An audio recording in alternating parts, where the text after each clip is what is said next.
Hindu mythology. Creation, preservation, and destruction were at the core of Hindu mythology in a four-cycle process called the Yugas. The three principal deities, Brahma, Vishnu, and Shiva, were embodied in a trinity. Brahma was the supreme creator, born from a golden egg, and created humanity and every living thing on Earth. Over time, he was demoted to the role of secondary creator and overshadowed by Vishnu and Shiva. Vishnu became one of the most revered deities, who maintained the cosmic order and intervened whenever there was imbalance or chaos in the world. Believed to have incarnated multiple times in different forms, Vishnu is also known as Rama and Krishna, who restores righteousness and protects the world. On the other hand, Shiva is known as the destroyer and transformer. He is often depicted meditating in the Himalayas or dancing the cosmic dance of creation and destruction. Shiva represents the cyclical nature of existence, where death is not an end, but a transition to rebirth and renewal.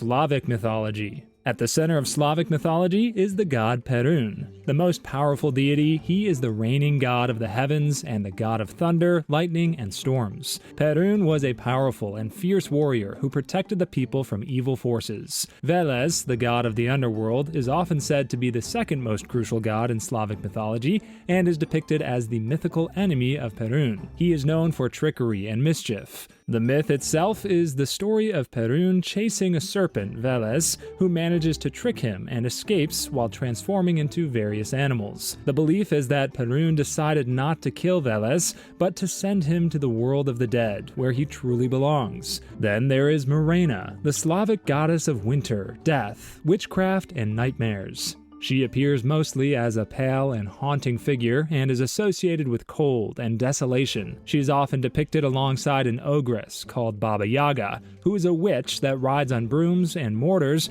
and is known to steal, cook, and eat her victims, usually children. Yoruba mythology. The Yoruba people believed in the presence of the Supreme Being and many other minor gods known as Orishas. The exact number of the Orisha is not known, but they are in the hundreds and are sent out by the Supreme God to help humanity succeed on Earth and teach them spirituality. The creation myth of Yoruba tells the story of how a young Orisha named Obatala went to the supreme god, Olorun, to ask for permission to create dry land where all sorts of creatures could inhabit. He was granted permission and given a list of needed items to get started. Amongst these items were a long gold chain, long enough to reach Earth from heaven, a shell full of sand, and a chicken. From above, he poured the sand and released the hen, who began to scatter the sand everywhere, forming dry land. Bigger piles became hills, and smaller piles became valleys. After a while, he became bored with just the dry land and decided to create people who looked like him. During a moment of drunken weakness,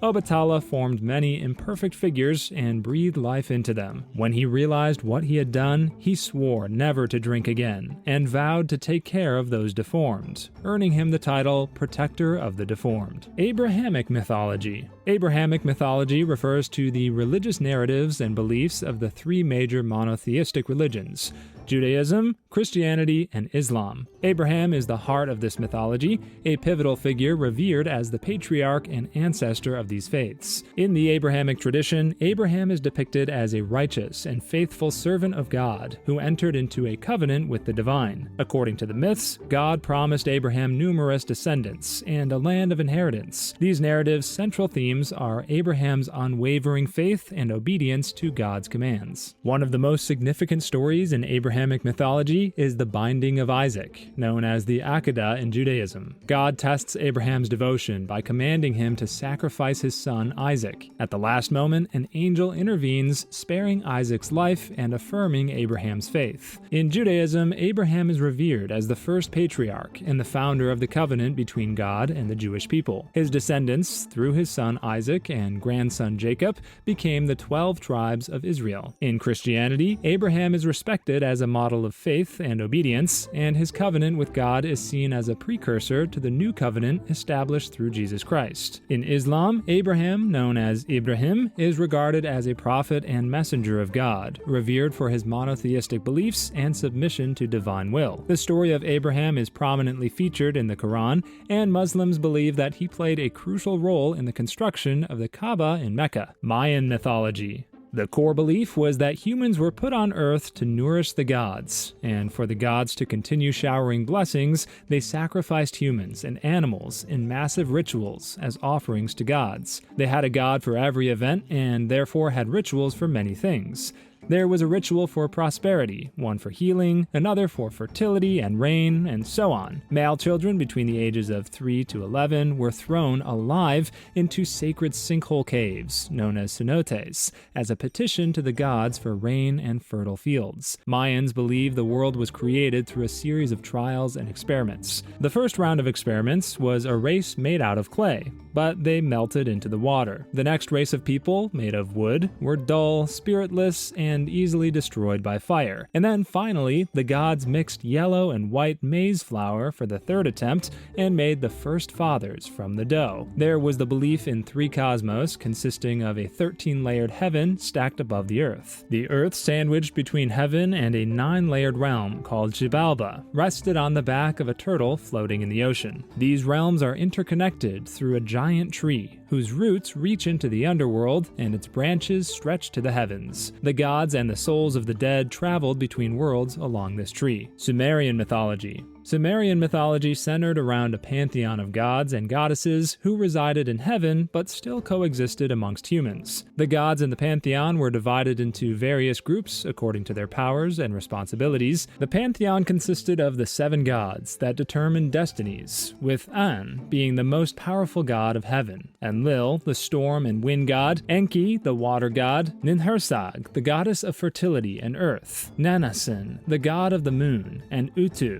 the god of justice and the sun. Each Sumerian city was guarded by its god, and though humans and gods lived together, the humans were merely servants who were created to bear the load of labor for the gods. The gods had human-like qualities, and aside from death, they partied, got drunk, married, and had children. Sumerians believed that heaven was exclusively reserved for the gods, and upon dying, mortal spirits, regardless of whether they were good or bad, would go to Kur, a dark cave beneath the earth, where the only food was dry dust. Kur was said to be ruled by the goddess Ereshkigal and her husband Nergal, the god of death. Inuit mythology. Central to this is the key belief that everything on Earth has a life force. According to the Inuit people, every human being has an Inuit, or person, and so does every animal and rock. In this way, animals are simply different types of people. So basically, if an animal is killed, quite literally, murder has been committed. Therefore, to stop the gods from anger,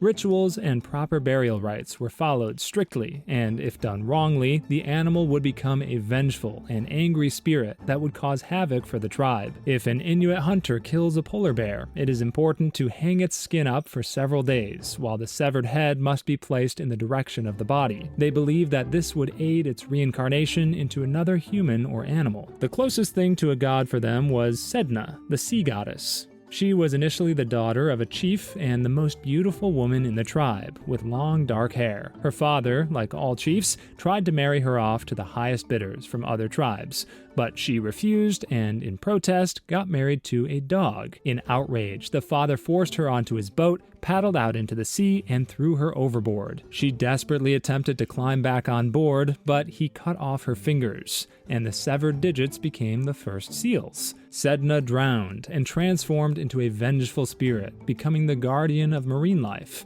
many of whom enjoyed nesting in her long hair. Korean mythology. Korean mythology combines Korean shamanism, Buddhism, Taoism, Confucianism, and various local myths. Needless to say, Korean mythology can be very fluid and consists of a pantheon of gods who influenced all human affairs. Sanjae is the king of gods and the heavenly emperor, and through him, many humans became gods. Miryuk is the major creator god among the Korean gods, and he created the world, but when angered, caused much of the world's suffering. Seokga, a trickster god who is involved in the Korean creation myth and through deceit becomes the first ruler of the world. In Korean mythology, humans can become gods, and the kings who rule excellently are transformed into gods after death. Hwanung's son Dangun ruled the human world for a long period and later became a mountain god. The underlying logic is that the protagonists of these myths were originally gods or the offspring of gods, so they transform back into gods or return to the heavenly world when their human lives end. Roman mythology. The main gods and goddesses in Roman culture were Jupiter, Juno, and Minerva. Jupiter was a sky god who oversaw all aspects of life and concentrated on protecting the Roman state. Juno was Jupiter's wife and sister who kept a particularly watchful eye over women and all aspects of their lives. Minerva was the goddess of wisdom and craft who watched over schoolchildren and craftspeople. According to Roman mythology, the gods themselves had a hand in founding the city of Rome itself. Mars, god of war, and a Vestal virgin named Rhea Silvia were the parents of twin boys Romulus and Remus. Vestal virgins were not permitted to marry or bear children, but were instead to devote their lives to serving Vesta, goddess of the hearth. King Amulius ordered that the twins be thrown into the Tiber River as a punishment to Rhea Silvia for betraying her vow of celibacy. The boys were rescued from the river by a mother wolf, who raised them until a local couple adopted them. They grew up and became important members of the community, dethroning the king and worked together to establish a new city. Romulus killed his brother Remus and named the city Rome after himself. The people of Rome built temples and observed rituals to honor and celebrate their gods. Any favorable or unfavorable circumstances in Roman life was attributed to the mood of a certain god, so people would make offerings to the gods in thanks or in an attempt to appease their tempers. Ramadan. While most festivals worldwide focus on fun and enjoyment, the Islamic community saves a month for fasting and reflection. Ramadan, which starts during the 9th month of the Islamic lunar calendar, commemorates the first revelation of the Quran, or the Islamic holy book, to Prophet Muhammad. During this month, Muslims can only eat from sundown to just before sunrise. They fast during the entire day in a showcase of discipline. They're not even allowed to drink water during the day. It's the ultimate sign of devotion, faith, and self-discipline because it takes mental fortitude. In some Muslim countries, there are special Ramadan police who patrol the streets to ensure that people are not publicly eating or drinking during daylight hours, which is in accordance with the fasting rules of Ramadan. But as soon as the sun goes down, they can eat as much food as possible in preparation for another long fast ahead of them. Entire communities participate in sundown meals called iftar, a food fiesta, where every food tries to outshine the other. Of course, meals become exponentially more delicious to someone who's had to go at least 12 hours with nothing to fill their bellies. Even though iftar allows Muslims to celebrate daily, Ramadan is still a month of reflection and sacrifice. But at the end of a month of fasting comes the ultimate food fest and celebration called Eid al-Fitr, the festival that marks the end of Ramadan. Diwali.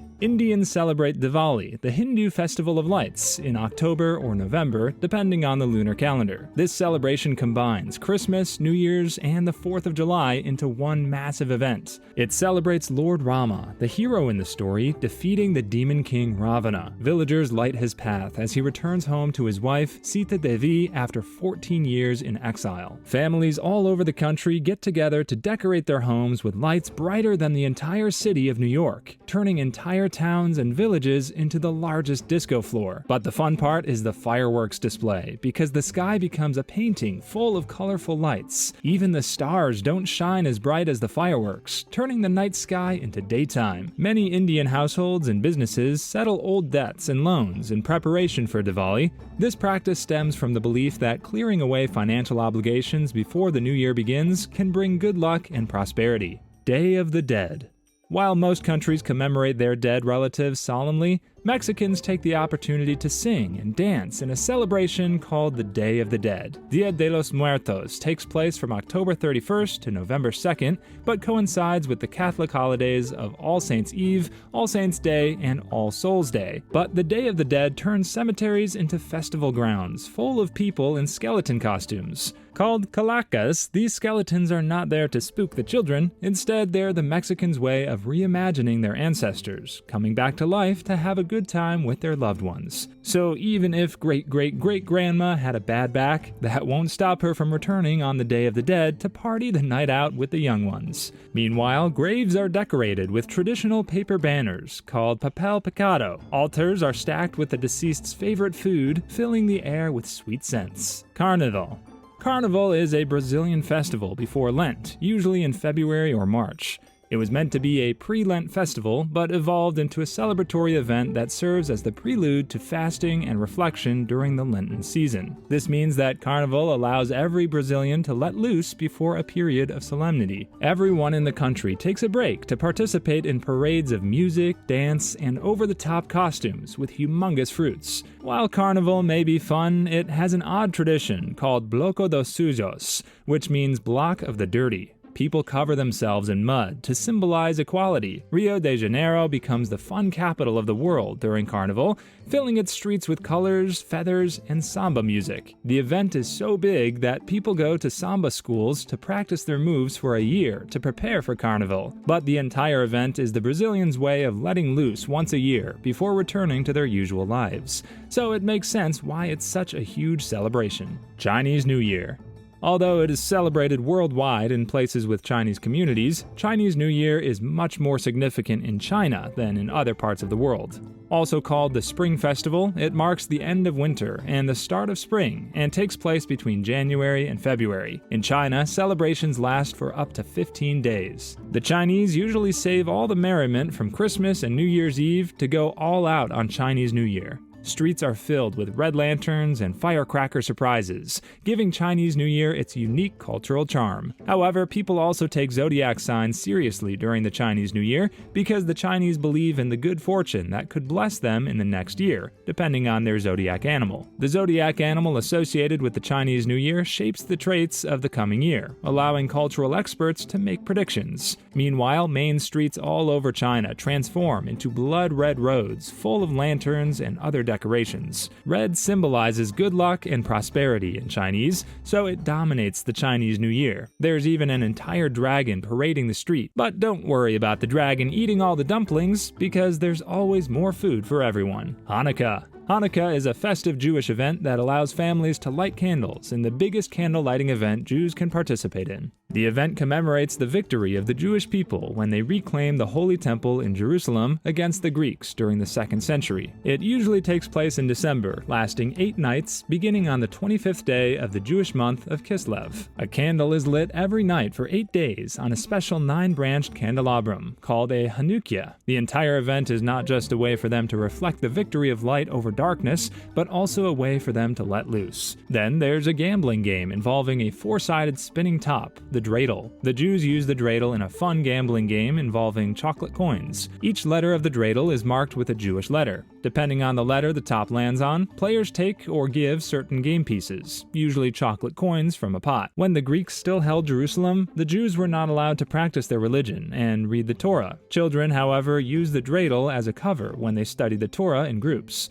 So when Greek authorities arrived, they quickly shifted to playing with the dreidel to avoid suspicion. Easter. Every year, the Christian world celebrates the season of Lent, commemorating the events of Jesus' 40 days in the desert. Lent is about fasting and sacrifice to commemorate the pain and death that Jesus suffered before Easter. During the fasting season, most Christians only eat fish. At the end of the entire religious season, Easter is celebrated after Jesus is resurrected. But for some reason, most Western cultures put the Easter bunny at the center of Easter.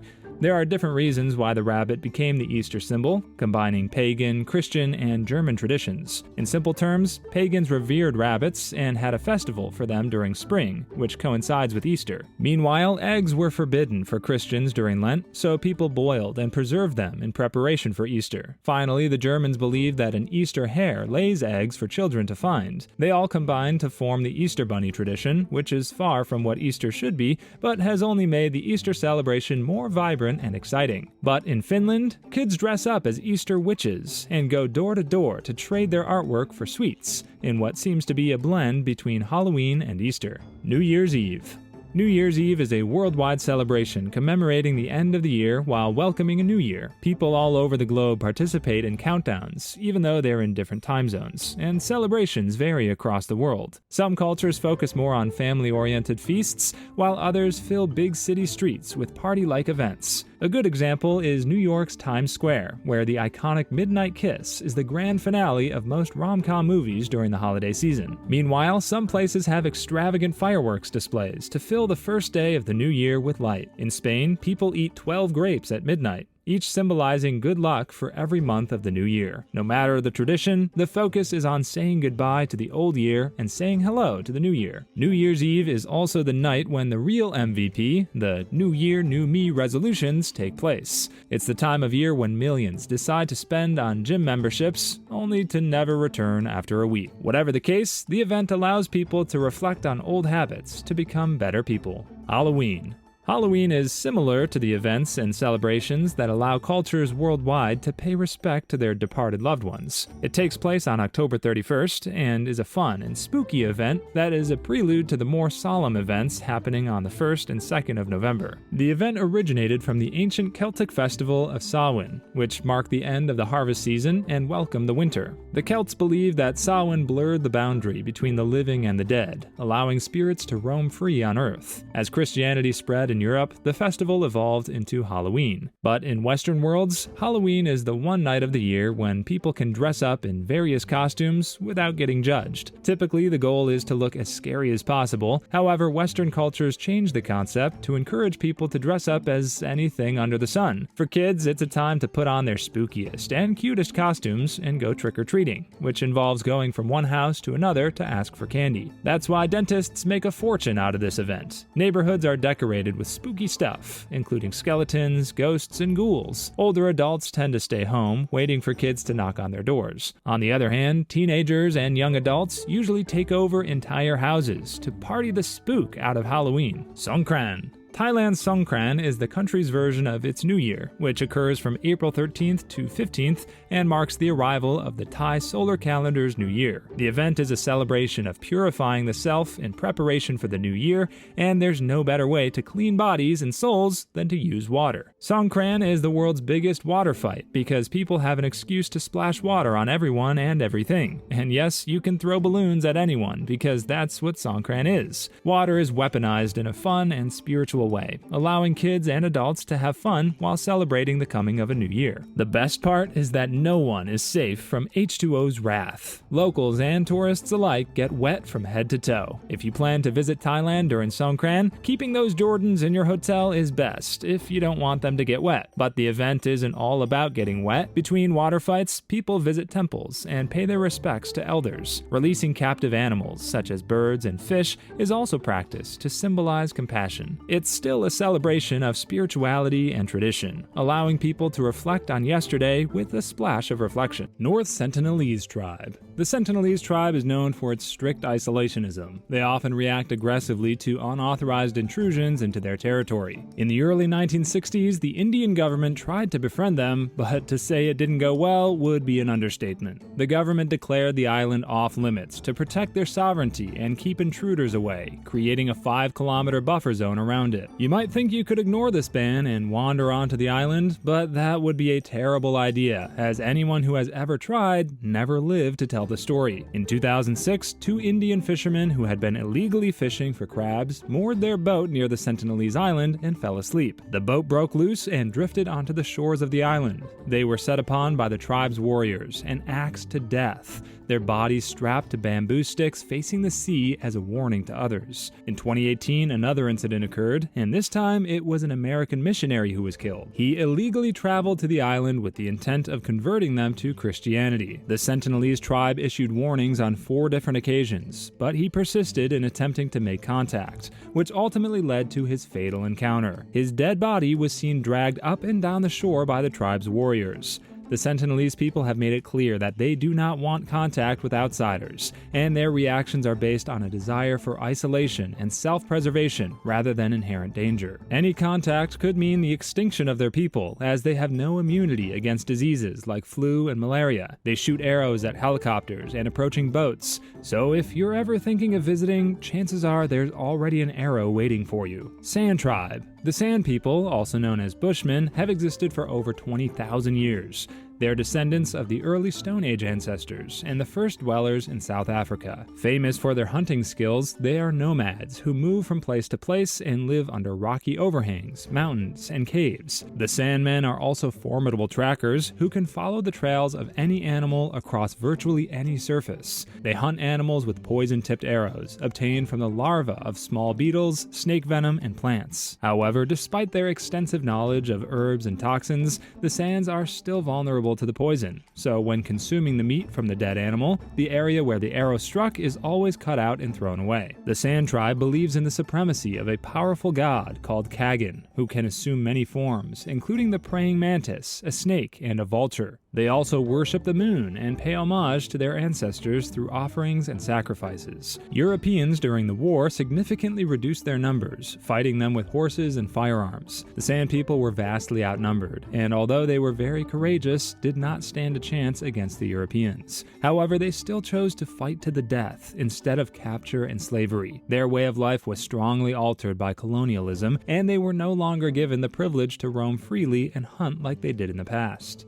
Asmat tribe. With an estimated population of about 65,000 people, the Asmat tribe is notorious for headhunting and cannibalism. They live on a small island mangrove in Papua, a province of Indonesia. Historically, the Asmat engaged in ceremonial practices that involved the killing and consumption of the brains and flesh of their enemies, reflecting complex cultural rituals. They strip the skull of its brains and eyes, closing up the nasal parts too, to prevent evil spirits from entering the body. The empty skull is used as a pillow for sleep and a bowl to eat. However, the killing and eating of flesh and brains by the Asmat people were not just random. They were known to hunt for names and believed that by killing and eating another person, they would absorb his power and name, becoming him. Every Asmat person is named after a tribe member who passed away or an enemy they hunted and ate. The tribe's people would only give names to many of the Asmat children once they were much older and had completed their first successful hunt. They must know the name of the victim and can only take the name for themselves after eating his flesh. The hunting generally included attacking enemy villages and might even include unsuspecting visitors. In an improbable scenario, an unsuspecting visitor to Indonesia could unwittingly become a target in the Asmat tradition of name-taking. However, while there is historical evidence of cannibalism and headhunting,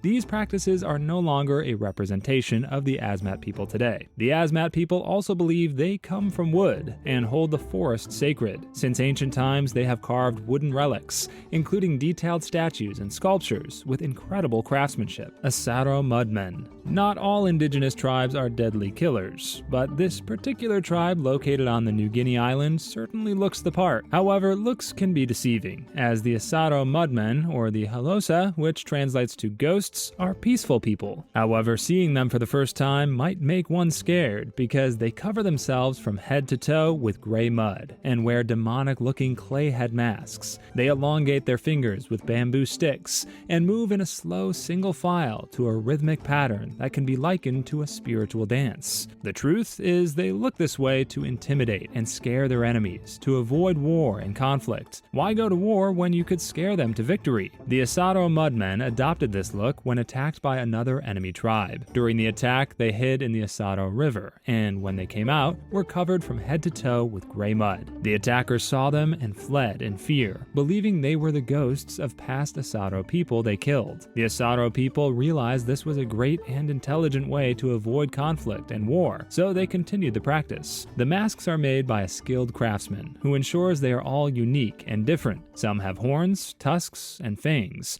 while some are painted and decorated with other colors. The bottom line is the masks should be as scary as possible. Korowai tribe. The Korowai tribe is another indigenous tribe living deep inside the rainforest of Indonesia, completely isolated from modern civilization. Due to the high mortality rate caused by jungle diseases like malaria, tuberculosis, and severe anemia, most of them do not live past 50, as they have no immunity to fight these illnesses. However, these deaths are blamed on an evil demon called Kakua, who is said to take the form of their loved ones to kill and eat the flesh of the tribespeople. So if anyone dies from malaria or anemia, Kakua is blamed, and to stop the demon, the Korowai people capture, kill, and eat the flesh of anyone suspected of being possessed. To identify the Kakua amongst them, the victim dying would mention the name of the person he suspects as the one eating his flesh from the inside. And once a name is mentioned, the tribe's people would kill and eat the person, which means they avenge the death by eating the Kakua responsible. Although the cannibalism of the Korowai tribe has reduced significantly, partly in reaction to several incidents with the police,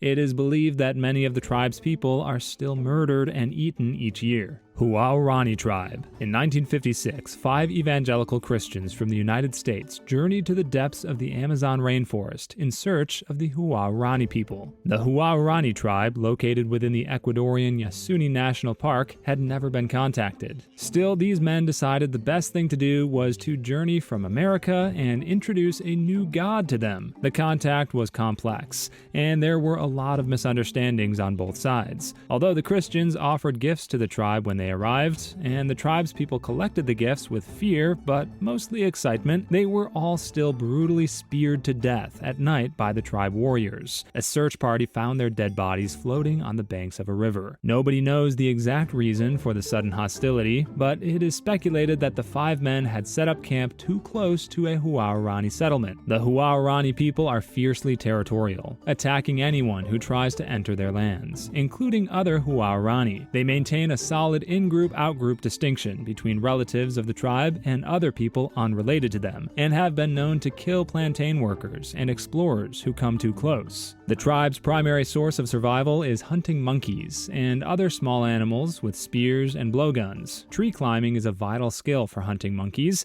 and members consider it crucial. However, the long-standing practice of climbing trees has caused the Huaorani people to experience different forms of physical adaptation to their feet, including flattened and extra toes. Batak tribe. The first distinct feature of the Batak people is their physical attributes of dark skin and curly hair. They are considered to be of Negrito stock and live in the high mountains of the Philippines, with ancient practices and customs that shape their lives and traditions. Before the Batak people's marriage ceremony, a process called the alyog is first performed. This practice is used to determine if the boy's parents agree to his marriage to a chosen girl. The boy's parents are usually escorted by a tribe elder who witnesses the conversation and final agreement. They are also a very spiritual and religious tribe that believes that spirits with the powers to cure and heal severe diseases reside in big rocks and trees. This belief is sacred, and the Balan, the chief priest, performs different rituals to honor these spirits. A ritual called Saghat is performed to the goddess spirit to ask permission for Kangain, the farming process used by the tribe involving the slashing and burning of trees and plowing the ashes as fertilizer. If the tribe's people get no sign or dream of disagreement with the goddess within 3 days and night, then Kangain would proceed. Simbu tribe. In the mountain terrains of the central highlands of Papua New Guinea, you would find the happy, simple tribe of the Simbu people. The Simbu people live in tiny settlements with oval houses,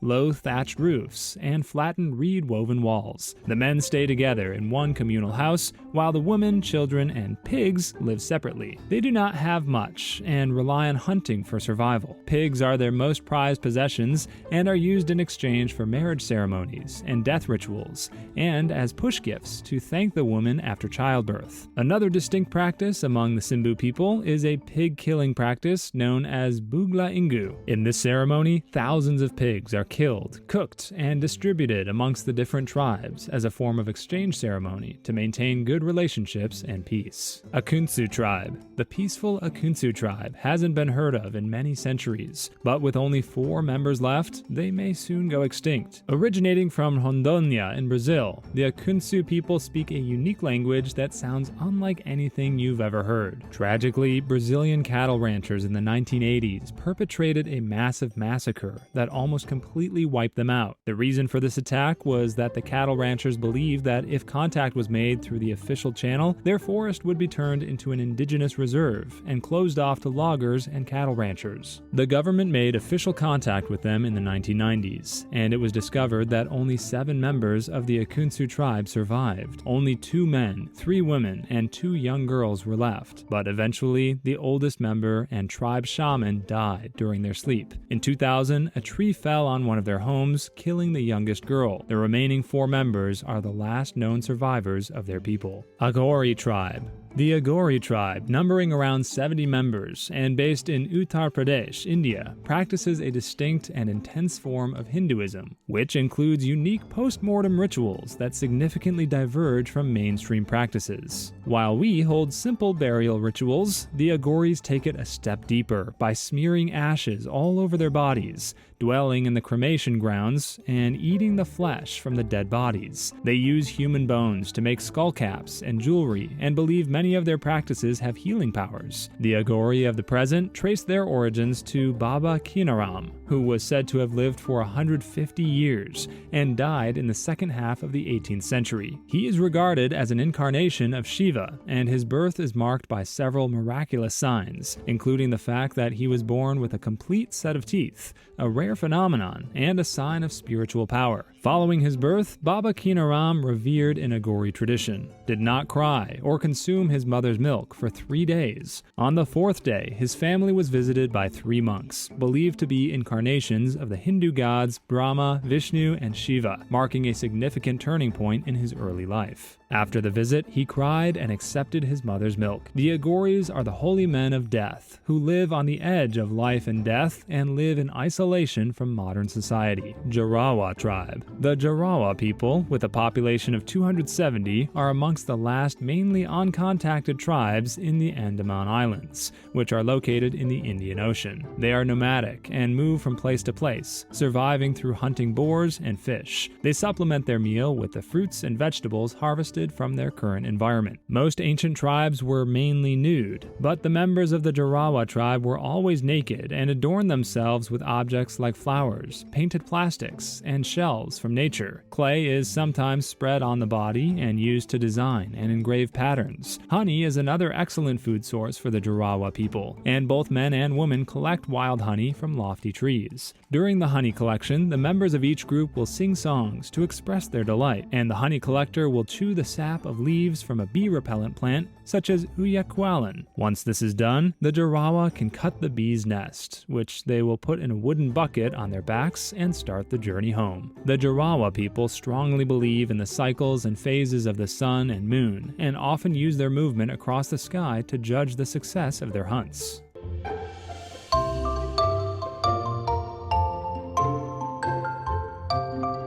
Paleolithic Age. The Paleolithic Age is the original era of human history. It dates back 2.6 million years and lasted until about 12,000 years ago. During this time, humans were the original outdoor enthusiasts. They lived in small hunting communities that gathered fruits, hunted animals, and spent their regular days trying to survive. Back then, they never had to worry about taxes and rent, but rather more thrilling things like not being eaten or freezing to death. These primitive humans relied on nature and survival skills to live one more day. The smartphones of the Paleolithic Age were tools because they relied on them just as much as we rely on our gadgets today. They crafted sharp tools from anything they could find, including stones, bones, and sticks. They used these tools for hunting animals, building shelters, and everything else they needed to do to survive. In most cases, they roamed from one area to another instead of settling down. Paleolithic life was simply about living off the land and mastering survival. It was the ultimate survival of the fittest era in ancient human history, but life expectancy was approximately only 33 years back then, when pathogens, illnesses, and wild animals were severe threats to survival. Mesolithic Age. Around 10,000 BC, humans started to get fancier with how they handled and crafted their tools. They still relied on stones and bones during this era, but humans figured out how to use better techniques to improve their tools. The Mesolithic Age gave birth to a more organized human society, where more advanced tools made life a bit easier for these primitive people. During this era, humans were less likely to roam around, and were now more interested in building settlements using better and more precise tools. They were still hunter-gatherers who spent their days hunting animals and gathering food. They also started learning more about agriculture in the most primitive ways. They learned how to plant seeds and tend to crops, but their understanding of plants and farming was still at its most basic. The Mesolithic Age in ancient human history was more of a transitional phase, during which humans steadily improved their survival techniques instead instead of using crude methods. Think of it as the awkward teenage phase of human history, as society was still figuring stuff out on the fly. Neolithic Age. Before this period, people were primarily hunter-gatherers, because they only ate whatever they could find around them. But during the Neolithic Age, between 8000 to 2000 BC, humans understood that hunting and gathering the land dry was unsustainable in the long run, especially if they wanted to stay in one place. So, settling down on a simpler and more organized lifestyle, humans during this ancient period focused more on farming instead of living life as nomads. They said, hey, maybe it's better to plant our crops and raise livestock. The roots of agriculture can be traced back to this period, as humans realized that watching seeds and chicks turn into food is more manageable than spending an entire day gathering and hunting. With farming as the new lifestyle, humans built villages and communities instead of moving around so much. The foundations of modern human settlements were built on the agricultural practices of Neolithic humans. Communities started to grow larger because the farming lifestyle could now support larger populations. So now that humans didn't have to move so much and spend entire days looking for food, they had more time for hobbies, including poetry and art. Bronze Age. Between 3300 and 1200 BC, humans discovered they could blend different materials to form better ones. They discovered bronze by combining copper and tin, which defined the entire Bronze Age in ancient history. Humans saw that bronze was more durable than any other material, so they started using it for their tools, similar to moving from a bicycle to a car. The gap in durability and performance between primitive tools and bronze tools was so vast that they could now build better communities. The upgrade in lifestyle allowed humans of the Bronze Age to construct stronger structures and bigger buildings. They also established trade routes, and bronze has made farming more efficient. These trade routes act like today's internet because they connect different communities, allowing them to exchange goods and information. However, the Bronze Age also gave birth to more significant conflicts between communities, as bronze could also be used to craft more potent weapons. Iron Age. Around the end of the Bronze Age, humans discovered that certain rocks had a substance called iron, which they could isolate by smelting rocks until the metal melted. The discovery of iron around 1200 BC brought about the Iron Age, as humans became more dependent on this metal. Iron is much stronger and more durable than bronze, allowing humans to upgrade their tools. With iron serving as the base of most tools and materials, human civilizations flourished in the form of bigger cities and more efficient means of agriculture. At the same time, blacksmiths started turning iron into more potent weapons that advanced human warfare. Conflicts between human settlements were at an all-time high during the Iron Age, as people fought for lands and resources, realizing their current territories were insufficient to sustain booming populations. Armed with iron weapons, conflicts such as the Dorian invasion and Greek colonialism occurred during this ancient period. But Asia was also home to similar conflicts, such as China's Warring States period and Assyrian expansion in the Near East. Ancient Near East. While most European settlements were experiencing upgrades in their tools and the rise of cities and kingdoms, Eastern civilizations were also sprouting in places like Mesopotamia and Egypt. Known as the Near East, these civilizations advanced rapidly, giving rise to advanced societies, art, and writing systems that still surprise archaeologists today. During this period in ancient history, civilizations such as ancient Egypt and Mesopotamia already used advanced forms of writing and mathematics that helped improve their societies. They also had some of the earliest forms of government, as independent governments ruled cities in Mesopotamia. However, they were just as advanced in metalworking and agriculture, because these societies used the same knowledge as their European counterparts to craft bronze and iron tools and weapons. The rise of these ancient Near East societies established some of the earliest communities in the western portions of modern-day Asia and the northern regions of today's Africa. However, clashes with different civilizations and internal strife led to the decline of many different ancient civilizations. Environmental problems, including unpredictable droughts and flooding in the Nile River, for example, contributed to the fall of ancient Egypt, which eventually weakened and fell under the control of the Greeks at the tail end of this period. Indus Valley Civilization. Found in South Asia in the regions covered by present-day Pakistan and northwest India, the Indus Valley Civilization thrived from the Indus River. It existed for more than 2,000 years, from 3300 to 1300 BC. The cities of Harappa and Mohenjo-Daro were the cornerstones of this advanced civilization, which boasted impressive drainage systems and organized city structures.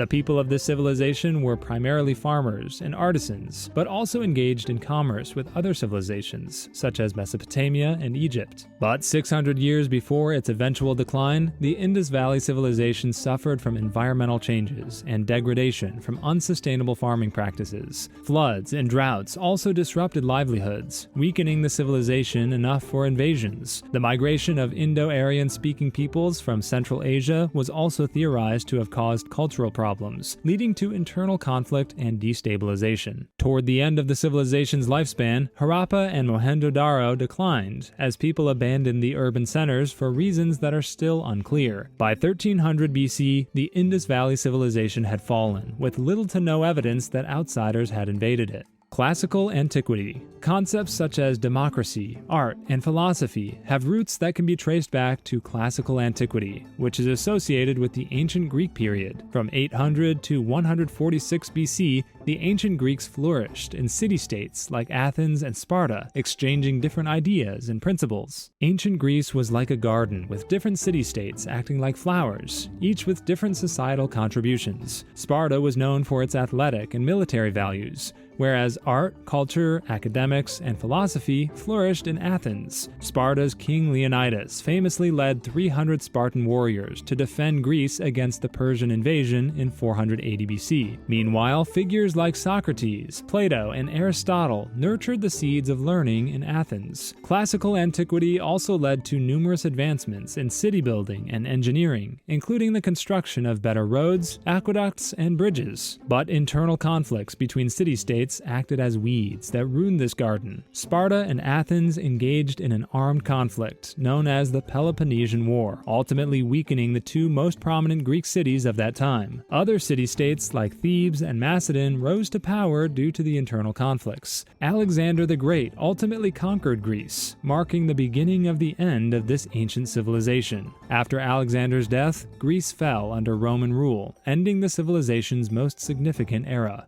Pre-Columbian civilizations. Before Christopher Columbus made a career out of discovering new lands west of Europe, some civilizations were untouched by the known world during ancient times. These human settlements were chilling on the American continent, not knowing that advanced societies with iron tools and weapons were growing in other parts of the world. But while civilizations like the Aztecs, Mayans, and Incas are often described as primitive and savage societies, they were pretty sophisticated in their own right. During the pre-Columbian era of the ancient world, these civilizations were advanced enough to have their languages, cities, and religions. The Mayans were among the first to create a calendar using their understanding of the celestial bodies. They even caused mass paranoia for thousands of years when their calendar only reached 2012, making modern people think that they predicted the end of the world. The Mayans and Aztecs used their understanding of science and engineering to advance their civilizations and erect massive temples that still stand today. Such temples used to be sites of human sacrifices practiced by these people to appease their gods. Meanwhile, the Incans were masters of agriculture because they could create entire farmlands on mountain slopes. These civilizations lacked the sophistication and advancements that Europe and Western Asia had in the ancient world.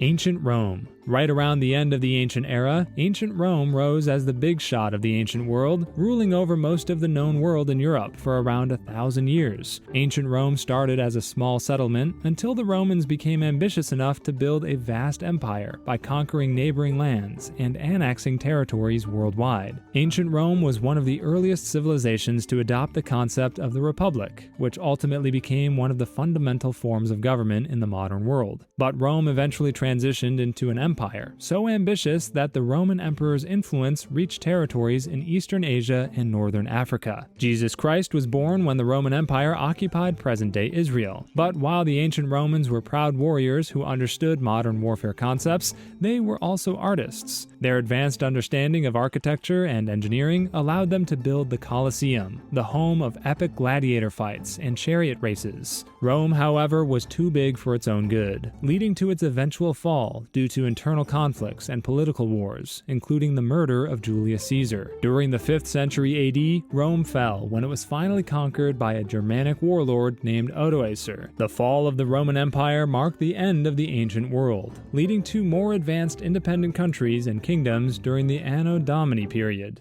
Egyptian contraceptives. Let's say you're an ancient Egyptian who's a bit on the wild side and has had a bit too many sexual partners. But luck has been on your side because you've never gotten anyone pregnant. What's your secret? Well, you might want to introduce people to tried and tested crocodile dung, the original birth control pill. Yes, droppings of the same creatures that could take a chunk right out of you were thought to have properties that could prevent pregnancy. Crocodile dung was one of the natural ingredients used in a mixture that the Egyptians believed could kill sperm. How someone found this out, though? The same mixture included honey and a few other natural ingredients. The idea was that people thought that mixing crocodile dung with some other stuff could stop sperm from hooking up with an egg. But it turns out that crocodile dung was probably so nasty that it made a habitat so vile even sperm couldn't survive in it. Sure, it might have had some effectiveness as birth control, but you can't imagine just how horrible the smell would have been. Even adding honey wouldn't have helped that foul concoction smell any better. Urine shower. Before they had Clorox, the ancient Romans went all natural with cleaning stuff. We're not talking about plant-based cleaning agents. Instead, we're talking about pee. You might wonder why they would use urine for cleaning. Well, urine contains ammonia, which is a potent cleaning agent, but the Romans didn't use concentrated urine. Instead, they collected enough of it before mixing it with water to create the first detergent in history. They used this stuff on everything, including their homes and clothes. They even used pee to whiten their teeth. As unclean as it may sound, it was resourceful to them to recycle their waste product usefully, but they took it too far when they thought urine also had medicinal properties. They used it to treat aches, pains, and illnesses. So if you're short on bleach, just do as the Romans do. Ancient Roman punishment. Killing your dad is universally seen as a big no-no. Ancient Romans took it to a new level of, yo, that's not okay. They believed that patricide was the worst of the worst because it went against their whole patriarchal society. Their response to patricide was something called poena culae. Fancy Latin aside, it involved shoving the guilty party into a sack. They didn't stop there, they threw in some extra guests, like a dog, a monkey, and even a viper. The chaos inside the sack would have been unbearable. Then they tossed the whole sack into a river. You might be wondering why. Well, it gives the criminal a taste of panic and mayhem. Those poor souls ended up either getting torn apart by the animals or drowning. The Romans were so brutal about it because they believed the father-son bond was sacred. Mess with that and you're messing with the very core of their culture. Hence, they figured only the harshest punishment was needed. Mongolian biological warfare. While the Mongols alone didn't conquer nearly a fifth of the world on old-fashioned horseback riding, instead they were also deadly creative using their resources, including the Black Plague during the 14th century. Khan Johnny Beg saw how the plague was ravaging through his troops while he was besieging the city of Kaffa, but instead of admitting defeat or finding a cure for the plague, in a good old Mongolian sense, he asked himself how he could kill people with it. He saw the corpses of his fallen troops as resources. In his mind, the Khan must have thought he could hit two birds with one stone. He didn't waste wood to burn the bodies. Instead, he created catapults to launch the corpses over the walls, infecting and weakening the entire settlement. So instead of wasting more troops to try to bring the walls down, the Mongols brought the city down from the inside, with everyone in Kaffa too busy coughing and wheezing to defend the town. It was a Mongolian Trojan horse, effective enough to turn the tide of battle in favor of the Khan. Electric chair invention. Suppose you're wondering why some people fear a trip to the dentist. In that case, you should know that a dentist invented one of the most infamous execution methods in history. Alfred P. Southwick is the dentist credited with this invention. While he may have been a dentist by trade, he had versatile tastes and talents. He had tried his hand at engineering and inventing, but his masterpiece struck him during the 1880s when he saw a man getting electrocuted. He must have thought, so if electricity could kill instantly, maybe it could be a more humane alternative. Of course, Southwick wasn't a stranger to chairs because he had already spent most of his life strapping people onto them while telling them to say ah. So he combined his experience as a dentist and his technical knowledge of engineering to invent the electric chair, which he believed was quicker and less painful than hanging or beheading. The state of New York saw potential in Southwick's electric chair and adopted it soon after its invention. The first execution using the electric chair took place in 1890, just a few years after Southwick saw electricity's potential to kill people. His electric chair soon became the standard mode of execution, until less painful and more humane means were invented. Alexander the Great Accident. Alexander the Great was that dude. He had a massive empire and was hailed as one of the greatest leaders ever. ever. But the twist is that he might have died in the most embarrassing way imaginable. Way back when they didn't have those medical gadgets we rely on today, if someone looked like they weren't moving, doctors would just poke the body and go, well, he's dead all right. And that's probably what happened to Alexander. The poor guy had some rare illness that left him paralyzed for days. So when his doctors saw him lying there, not budging, they kind of panicked and threw him in a fancy coffin, thinking he'd passed on. They even buried him alive. What's even crazier is that his body didn't start decomposing until 6 whole days after they put him in the ground. But the spine-tingling theory is that he might have been aware of what was happening the whole time. Put yourself in his position, buried alive and conscious, unable to move a muscle. Even if he was in a coma, waking up to find yourself 6 feet under is never fun. It's the stuff of nightmares, and he likely died suffocating deep in the ground. The Dancing Plague of 1518. You're in 1518 Strasbourg, France, which was like the stage for the craziest party ever, but with a deadly twist. Everyone suddenly got the urge to dance way before it was even cool, but this wasn't your typical dance-off. Enter the Dancing Plague of 1518, when people danced like there was no tomorrow. Hundreds of people busted moves day and night, seemingly in a dancing trance. Tragically, some couldn't even take a break because their bodies were stuck in dance mode, refusing to stop. So you might be wondering why, and how this wild dance party kicked off.